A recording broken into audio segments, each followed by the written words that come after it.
আসসালামু আলাইকুম শিক্ষার্থী বন্ধুরা, তোমাদের সবাইকে স্বাগত জানাচ্ছি বাংলাদেশের সর্বপ্রথম ডিজিটাল এবং পূর্ণাঙ্গ একটি সহায়ক বই ইজি অ্যাকাউন্টিং বইয়ের বেসিক কনসেপ্ট ক্লাসে। কারণ দেখো, আমরা পুরো বইতে অনেক পরিশ্রম করেছি, তোমাদের জন্য অনেক বিস্তারিত আলোচনা করেছি। আমরা আলোচনা করতে করতে এমন একটা অধ্যায় এসে পৌঁছেছি যেটা তোমাদের সবার পছন্দের একটা অধ্যায়, তোমাদের সবার কাঙ্ক্ষিত একটা অধ্যায়, এবং যেই অধ্যায়টা তোমরা আসলে কেউ উত্তর করতে চাও না, বা মনে করো যে যদি এই অধ্যায়টা উত্তর না করা যাইতো তাহলে মনে হয় আমাদের জন্য অনেক বেশি ভালো হইতো। যাই হোক, এই চ্যাপ্টার থেকে আমাদের উত্তর করতে হবে, 20 নম্বরের প্রশ্ন আসবে এই অধ্যায় থেকে। কোনোভাবেই এই অধ্যায়টা বাদ দিয়ে দেওয়ার আমাদের কোনো সুযোগ নাই। দেখো, আমরা আলোচনা করতে চাচ্ছি আর্থিক বিবরণীর অধ্যায়টি নিয়ে। আমরা আর্থিক বিবরণীর উপরে ইতিপূর্বে 2টি ক্লাস করেছি। একটাতে আমরা অধ্যায়ের মূল শব্দাবলী নিয়ে আলোচনা করেছি, আরেকটা পর্বে আমরা এই অধ্যায়ে যে সূত্রগুলো ব্যবহৃত হয় সেটা নিয়ে আমরা আলোচনা করেছি। এখন আমরা আলোচনা করতে চাই এই অধ্যায়ের পাঠ সম্পর্কিত গুরুত্বপূর্ণ তথ্য ও প্রবাহ চিত্র নিয়ে। খেয়াল করে দেখো, পাঠ সম্পর্কিত গুরুত্বপূর্ণ তথ্য ও প্রবাহ চিত্র, এই সেকশনটা আমাদের মূলত এমসিকিউর জন্য দরকার। এই অধ্যায়ে আমরা যে বেসিকগুলো আলোচনা করছি সেটা গাণিতিক বেসিক না, এটা হচ্ছে থিওরিটিক্যাল বেসিক নিয়ে আমরা আজকের ক্লাসে আলোচনা করব। খেয়াল করে দেখো, আমরা যে আর্থিক বিবরণী করি এটার উদ্দেশ্যটা কি? খেয়াল করে দেখো ভাইয়া, আমাদের হিসাব বিজ্ঞানের একজন লেখক রয়েছেন, নাম হচ্ছে কাইসু। ওনার একটা ডেফিনেশন আছে, আমার একদম এক্স্যাক্টলি সংজ্ঞাটা মনে নাই, বাট সংজ্ঞাটা কিছুটা এরকম ছিল যে accounting is an information system that identify, records and communicated to the interested user. অর্থাৎ বাংলা যদি আমরা বলি তাহলে বলতে পারি হিসাব বিজ্ঞান হচ্ছে একটি তথ্য ব্যবস্থা যা আমাদের লেনদেনগুলোকে শনাক্ত করে, লিপিবদ্ধ করে এবং আগ্রহী ব্যবহারকারীদেরকে হিসাব তথ্য সরবরাহ করে। কি করে? আগ্রহী ব্যবহারকারীদেরকে হিসাব তথ্য সরবরাহ করে। এই যে খেয়াল করে দেখো, যারা যারা আমার প্রতিষ্ঠানের আগ্রহী ব্যবহারকারী রয়েছে, এই যারা যারা আমার প্রতিষ্ঠানের আগ্রহী ব্যবহারকারী রয়েছে তাদেরকে আমি হিসাব তথ্যটা সরবরাহ করব। এখন যারা যারা আমার তথ্য জানতে চায়, যাদেরকে আমি তথ্যগুলো দিতে পারি, আমার প্রাইভেসিটা নষ্ট না হয়, এদের সবাইকে আমি হিসাব তথ্যটা সরবরাহ করব।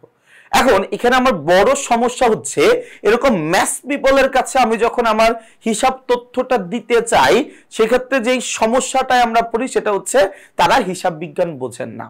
তুমি খেয়াল করে দেখো, যারা যারা আমার প্রতিষ্ঠানের হিসাব তথ্য জানতে চাচ্ছে তারা সবাই কি হিসাব বিজ্ঞান বোঝেন? তাদের সবার কি হিসাব বিজ্ঞান সম্পর্কে জ্ঞান রয়েছেন? জ্ঞান থাকলেও ওই জ্ঞানটা কি আমাদের হিসাব তথ্য বোঝার জন্য পরিপূর্ণ একটা জ্ঞান? একদমই কিন্তু না। তাহলে আমরা আসলে মানুষের সাথে যোগাযোগ করতে চাচ্ছি এবং আমরা এমন একটা ভাষায় যোগাযোগ করতে চাচ্ছিলাম যেই ভাষাটা আবার তারা বোঝেন না। তাহলে আমাদেরকে কি করতে হবে? আমাদের এখানে এমন একটা ভাষাকে চুজ করতে হবে যেই ভাষাটা তারাও বুঝবেন, যেই ভাষাটা আমরাও বুঝবো। এই কারণে আমি যদি কোনো একজন ব্যক্তিকে এইভাবে কোনো কিছু বলে দেই যে অবচয় হিসাব ডেবিট, পুঞ্জীবিত অবচয় সঞ্চিতি হিসাব ক্রেডিট, সে কিছুই বুঝবে না।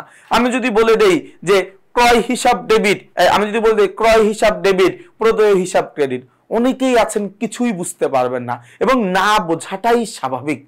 না বোঝাটাই এখানে স্বাভাবিক একটা ব্যাপার। তাহলে আমাকে কি করতে হবে? তাহলে আমাকে এমন ভাবে হিসাব তথ্যটা সরবরাহ করতে হবে যেটা তাদের কাছে বোধগম্য, যেটা তারা খুব ভালোভাবে বুঝতে পারবে, যেটা তারা খুব ভালোভাবে জানতে পারবে, তাই না? তাহলে আমরা এখানে কি করব? আমরা হিসাব তথ্যটাকে এমন ভাবে এখানে সাজাবো, এমন ভাবে উপস্থাপন করব যেটা যে কোনো আম জনগণ অর্থাৎ কমন পিপল যেন দেখে ওই হিসাব তথ্যটা বুঝতে পারে। এবং এই প্রয়োজনীয়তা থেকে আমরা আন্তর্জাতিক হিসাব মান 1 অনুযায়ী, ইন্টারন্যাশনাল অ্যাকাউন্টিং স্ট্যান্ডার্ড 1 অনুযায়ী আমাদের বাংলাদেশে 5 প্রকারের আর্থিক বিবরণী তৈরি করি। কয় প্রকারের? 5 প্রকারের আর্থিক বিবরণী তৈরি করি। ওকে, এই সব আর্থিক বিবরণী প্রতিষ্ঠানের আর্থিক ফলাফল, আর্থিক অবস্থা ও নগদ প্রবাহ সম্পর্কে তথ্য সরবরাহের মাধ্যমে বিনিয়োগকারী, বন্ড হোল্ডার তথা হিসাব বিজ্ঞান তথ্যের অন্যান্য ব্যবহারকারীর অর্থনৈতিক সিদ্ধান্ত গ্রহণে সহায়তা করে। ব্যবস্থাপনার দক্ষতা ও সার্বিক অবস্থা মূল্যায়নের অন্যতম ভিত্তি হচ্ছে আমাদের জন্য আর্থিক বিবরণী, তাই না? তাহলে এই যে আমি বলছি আন্তর্জাতিক হিসাবমান 1 বা ইন্টারন্যাশনাল অ্যাকাউন্টিং স্ট্যান্ডার্ড 1 অনুযায়ী আমরা আসলে কোন কোন বিবরণীগুলো তৈরি করে থাকি। আমরা তৈরি করে থাকি বিশদ আয় বিবরণী, আমরা তৈরি করে থাকি মালিকানা সত্ত্ব পরিবর্তন বিবরণী, আমরা তৈরি করে থাকি আর্থিক অবস্থার বিবরণী, আমরা তৈরি করে থাকি নগদ প্রবাহ বিবরণী এবং আমরা তৈরি করে থাকি আর্থিক অবস্থার বিবরণীতে ব্যবহৃত প্রয়োজনীয় টিকা বা নোটসমূহ। আমাদের এই অধ্যায়ে মূলত এই 5 ধরনের অঙ্ক রয়েছে, বাট আমাদের জন্য আসলে এই প্রথম 3 ধরনের অঙ্কটা আমাদের এসএসসির সিলেবাসের অন্তর্ভুক্ত।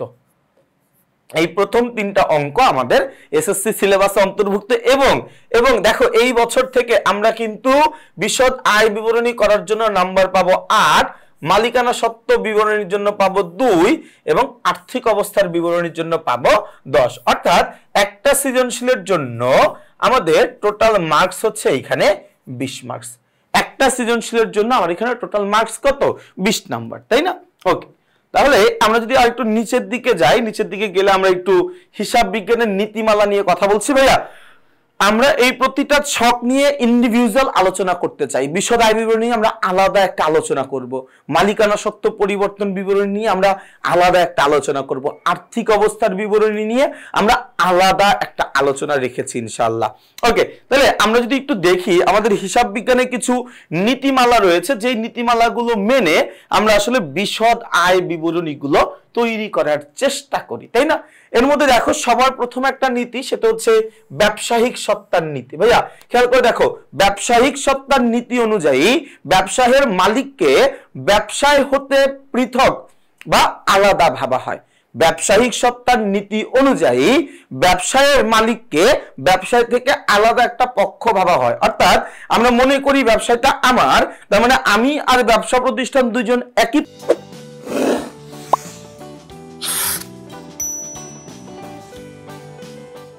পক্ষ।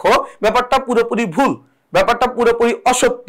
আমি এবং মালিক মানে ব্যবসা প্রতিষ্ঠান এবং মালিক দুইটা আলাদা আলাদা দুইটা পক্ষ, দুইটা ইন্ডিভিজুয়াল দুইটা পক্ষ।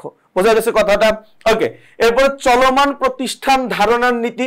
চলমান প্রতিষ্ঠান নীতির ধারণা অনুযায়ী মনে করা হয় আমার প্রতিষ্ঠানটা একবার স্থাপিত হওয়ার পরে ওই প্রতিষ্ঠানটা অনন্তকাল পর্যন্ত চলতে থাকবে, ওই প্রতিষ্ঠানটা অনেক দিন পর্যন্ত চলতে থাকবে, অনির্দিষ্ট কাল পর্যন্ত চলতে থাকবে।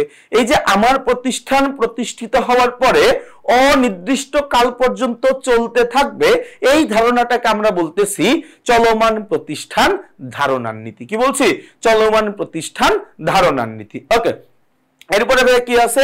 এরপর হচ্ছে হিসাবকাল ধারণার নীতি। কি নীতি ভাইয়া? হিসাবকাল ধারণার নীতি। আচ্ছা, হিসাবকাল ধারণার নীতিটা কি ভাইয়া? হিসাবকাল ধারণার নীতি মানে হচ্ছে আমার প্রতিষ্ঠানটা যে অনন্ত কাল পর্যন্ত চলতে থাকবে, এই অনন্ত কালের মধ্যে আমি তার অনন্ত জীবনকালকে ছোট ছোট কয়েকটা সেগমেন্টে ভাগ করতে চাই। ছোট ছোট সেগমেন্টে ভাগ করে ওই সেগমেন্টটাকে আমি বলি হিসাবকাল, এবং ওই একটা হিসাবকালের মধ্যে, ওই একটা অ্যাকাউন্ট ইয়ারের মধ্যে আমার কি পরিমাণে লস, কি পরিমাণে প্রফিট হয় সেটা আমি ক্যালকুলেশন করব। তাহলে ধরে নাও আমার প্রতিষ্ঠানটা এই যে অনন্ত কাল পর্যন্ত চলবে, এই অনন্ত কালকে আমি ছোট ছোট কয়েকটা সেগমেন্টে ভাগ করব, ছোট ছোট কয়েকটা সেগমেন্টে ভাগ করব। এই সেগমেন্টগুলো হইতে পারে 1 মাসের জন্য, হইতে পারে 3 মাসের জন্য, হইতে পারে 6 মাসের জন্য, হইতে পারে 1 বছরের জন্য, হোয়াটএভার একটা নির্দিষ্ট টাইম পিরিয়ডের জন্য আমরা কয়েকটা ভাগে ভাগ করে ফেলবো, এবং এই প্রতিটা ভাগের নাম দিব আমরা হিসাবকাল ধারণা।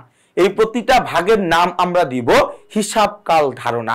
এবং এই যে আমার ব্যবসায়টাকে যে ছোট ছোট ভাগে ভাগ করলাম, এই প্রত্যেকটা ভাগের নাম হিসাবকাল, এবং এই হিসাবকালের লাভ ক্ষতিটাই আমরা ক্যালকুলেশন করি। কথা কি বোঝানো গেছে ভাইয়া? আচ্ছা, এরপরে দেখো ভাইয়া, এরপরে হচ্ছে বকেয়ার ধারণা। আমাদের লেনদেন লিপিবদ্ধকরণের ধারণা হচ্ছে দুইটা, একটা নগদ ধারণা, একটা হচ্ছে কি নগদ ধারণার, একটা হচ্ছে কি নগদ ধারণার নীতি, আর একটা হচ্ছে বকেয়া ধারণার একটা হচ্ছে নগদ ধারণার নীতি, আরেকটা হচ্ছে বকেয়ার ধারণার নীতি। নগদ ধারণার নীতি আমাদেরকে বলে আমার লেনদেনগুলো নগদেই সংগঠিত হইলে শুধুমাত্র ওই লেনদেনগুলো লিপিবদ্ধ করা হবে। নগদ ধারণার নীতি আমাদেরকে বলে আমার লেনদেনগুলো শুধুমাত্র নগদেই সংগঠিত হইলে আমি ওইটা লিপিবদ্ধ করব, আদারওয়াইজ ওইটা আমি লিপিবদ্ধ করব না। আর বকেয়ার ধারণার নীতি আমাকে বলে আমার লেনদেন নগদে সংগঠিত হোক, আমার লেনদেন বাকিতে সংগঠিত হোক, লেনদেন সংগঠিত হয়ে গেলেই সেটাকে লিপিবদ্ধ করতে হবে। এটা হচ্ছে আমার বকেয়ার ধারণার নীতি। এটা কি? এটা আমার বকেয়ার ধারণার নীতি, তাই না? আচ্ছা, এরপরে দেখো ভাইয়া, এরপর হচ্ছে রক্ষণশীলতার নীতি। রক্ষণশীলতার নীতিতে মানে এটা একটা ডিফেন্ডেন্স, একটা মানে এখানে কি করি আমি, এটা একটা প্রোটেক্টিভ নীতি। আমি আমার প্রতিষ্ঠানটাকে প্রোটেক্ট করতে চাই, আমি আমার প্রতিষ্ঠানটাকে কি করতে চাই?